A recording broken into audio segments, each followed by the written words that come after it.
Have you ever wondered why the miracles stopped? Why the healings, the molecular transformations, the defiance of physics that once flowed like rivers through the hands of the faithful seem to have dried up in our modern age? We look at the ancient texts, and we see a world alive with divine intervention. We look at our world, and we see silence. We see decay. We see entropy. But what if the silence isn't God's absence? What if the silence is the result of a collective amnesia? What if I told you that before Jesus performed every single miracle, before he commanded the cellular regeneration of a leper, before he reorganized the atomic structure of water into the complex organic chemistry of wine, before he pulled a man named Lazarus back from the irreversible biological decay of death, he spoke a specific prayer, not a petition, not a plea, not a beg, but a formula. This sacred formula was so powerful, so dangerous to the status quo of the religious elite, that it was eventually redacted. It was systematically removed from the practical teachings, buried beneath centuries of institutional dogma, and replaced with a theology of begging that leaves the believer powerless on their knees. They didn't stop teaching this prayer by accident. They stopped teaching it because it works, because it transfers power from the institution to the individual, because it reveals the terrifying truth that you are not separate from the divine source. You are a vessel for it, a conduit through which creation flows as naturally as breath. Once you know the frequency, in the next 25 minutes, we are going to archaeological depths to recover the Lazarus Protocol. We will decode the Aramaic physics behind the words Jesus spoke. We will explore the forbidden Gnostic texts found in Nag Hammadi that confirm this lost technology, and we will reveal why this knowledge was deliberately kept from the masses for 2,000 years. This is not just history. This is the recovered blueprint of the soul. The question is, are you brave enough to remember what you have been programmed to forget? To understand what was stolen from you, we must journey back to the moment the theft occurred. The year is 325 AD. The location, Nicaea, modern-day Turkey. The Roman Empire is fracturing. Civil war threatens to tear the map apart. Emperor Constantine needs a glue to hold his crumbling domain together. He chooses Christianity, but not the wild, mystical, miracle-working movement of the early desert fathers and mothers. He needs a state religion. He needs a control mechanism. He needs a hierarchy. And hierarchies cannot exist if every individual has direct access to the power of miracles. Before this moment, the earliest followers of the Watha, the therapeuti, the Gnostics practiced a form of prayer that was radically different from what we see in cathedrals today. They didn't pray to a distant God who lived in the sky. They prayed from a unified state of being. They understood the teachings of Jesus, not as moral suggestions, but as metaphysical laws. But as the canon was solidified, books were burned. The Gospel of Thomas, the Gospel of Mary, the Secret Book of John. These texts, discovered in 1945 in the Egyptian desert of Nag Hammadi, reveal a Jesus who taught inner physics rather than outer obedience. In the Gospel of Thomas, Loyon 70, Jesus says, "If you bring forth what is within you, what you have will save you. If you do not bring forth what is within you, what you do not have will destroy you." This wasn't poetry. This was a technical manual. It implied that the kingdom was a frequency generated from the inside out, not a reward dispensed from the outside in. This was dangerous to Rome. If the people realized they carried the spark of the monad, the divine source within them, they would no longer need Caesar.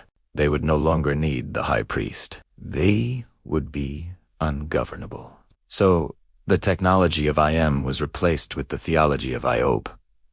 In the ancient Hebrew mystical tradition of Kabbalah, which Jesus, as a rabbi, would have mastered, there's a concept called kavanah. Kavanah is the laser-focused intention that bridges the gap between the thought and the thing. The ancient Kabbalists understood that the divine name YHVH was not a noun. It was a verb. It represents the eternal present tense. I am, not I was, not I will be, but the eternal now, where all power resides. The empire stripped this now away from you. They pushed your power into the distant future heaven after you die, or the distant past miracles of the saints. They left you in the empty middle, begging for scraps of grace. But the secret survived in the silence of the desert, and now We are going to read the prayer that breaks the timeline. Let us look at the smoking gun, the Gospel of John, chapter 11. The raising of Lazarus.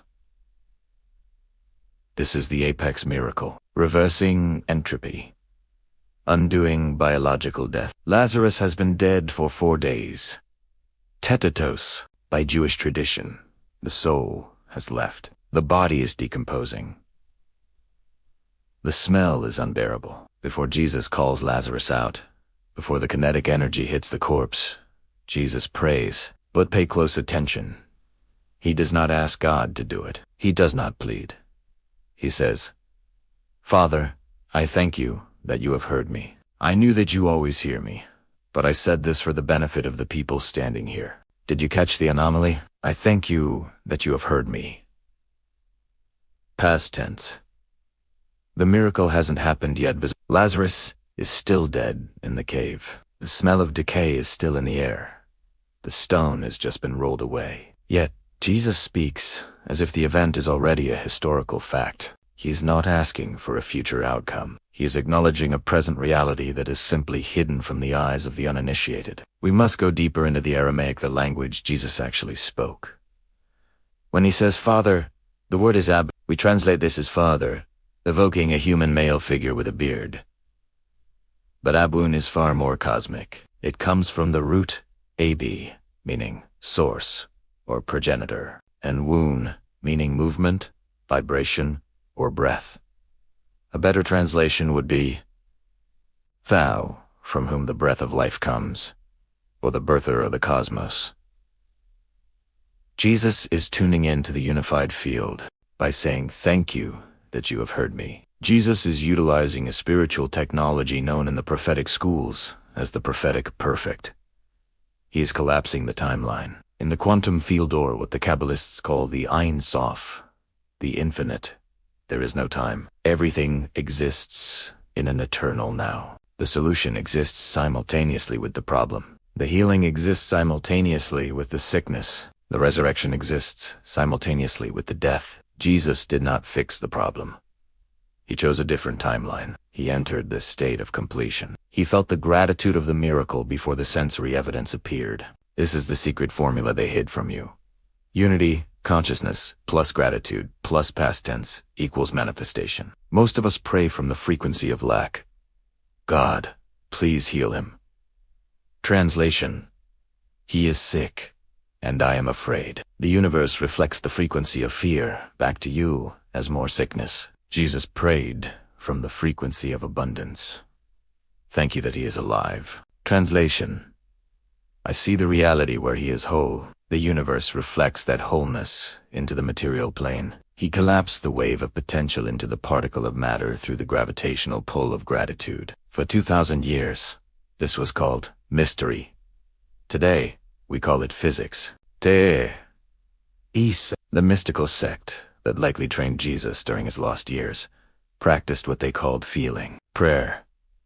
They taught that the mind speaks the language of thought, but the heart speaks the language of feeling, and the field of life only listens to the heart. Modern quantum mechanics has stumbled upon this ancient truth. It is called the observer effect. Experiments show that subatomic particles exist as a wave of infinite probabilities. They are everywhere and nowhere at once. They only lock into a specific position at reality, and conscious observer focuses on them. Consciousness collapses the wave function. Jesus was the ultimate observer. He refused to observe the death. He observed the life, until the atoms of Lazarus's body had no choice but to align with his vision. The HeartMath Institute has proven that the human heart generates an electromagnetic field 5,000 times stronger than the brain. This field is the signal broadcaster. When you pray from a place of begging, your heart broadcasts a signal of absence. The quantum field receives absence and manifests more absence. When Jesus gave thanks before the miracle, he was broadcasting a signal of presence. He tricked the reality matrix. He hacked the simulation. He aligned his emotional state with the reality where the miracle was already true. In the Gospel of Philip, another forbidden text found in 1945, it states, "Truth is not something that comes into the world naked. It comes in symbols and images." It also says, Those who are exalted above the world are eternal. To perform the miracle, Jesus had to exalt his consciousness above the evidence of his senses. His eyes saw a dead man. His nose smelled decay. The crowd screamed grief. If he had reacted to that data, he would have been powerless. Instead, he withdrew into the secret place, the Berea, the world of creation in Kabbalah. He anchored himself in the truth of the Spirit and dragged that truth down into the world of Matarasea. This is where the ancient wisdom meets your Monday morning. You are facing a dead situation, a dead relationship, a dead bank account, a dead diagnosis. The institution taught you to beg God to change it. They taught you to cry out in desperation. But the secret teaching invites you to do what Jesus did, to stand before the tomb of your problem and say, Father, source of all, I thank you that this is already solved. This is not fake it till you make it. This is prophetic alignment. It is refusing to be a slave to the linear time that says, cause comes before effect into speed. The effect exists. You are using gratitude to become the cause. This is the technical application of faith described in Hebrews 11:1. Faith is the substance of things hoped for, the evidence of things not seen. Notice the words, substance, evidence. Faith is not a wish. It is a material. It is a biological and spiritual coordinate. Why was this hidden? Why were the Gnostics hunted down? Why were the mystics burned at the stake? Why was the Gospel of Thomas buried in a jar? Because a human being who knows how to collapse time is uncontrollable. A human being who realizes that God is not a distinct landlord, but the very electricity running through their own veins cannot be subjugated by fear. Jesus did not come to start a religion where you worship him. He came to reveal a lineage where you become like him. He said explicitly in John 14:12, The works that I do, you shall do also, and greater works than these. He gave you the keys to the engine room of reality. But for centuries, we have been standing outside the door, begging for someone to open it, holding the keys in our own pockets. The prayer is simple, but the cost is high. The cost is your old identity. You can no longer be the victim. You can no longer be the beggar. You must step into the terrifying responsibility of the I am. You must become the observer who chooses the timeline of life. Tonight, do not ask for what you need. Go into your secret place. Close the door to the noise of the world. Feel the reality of your answer. Let the gratitude wash over you until you weep with relief. And speak to the mountain. Speak to the storm. Speak to the tomb. Not as a servant asking for a favor, but as a son or daughter of the Most High, declaring what already is. The tomb is empty. The power is yours. It is time to remember.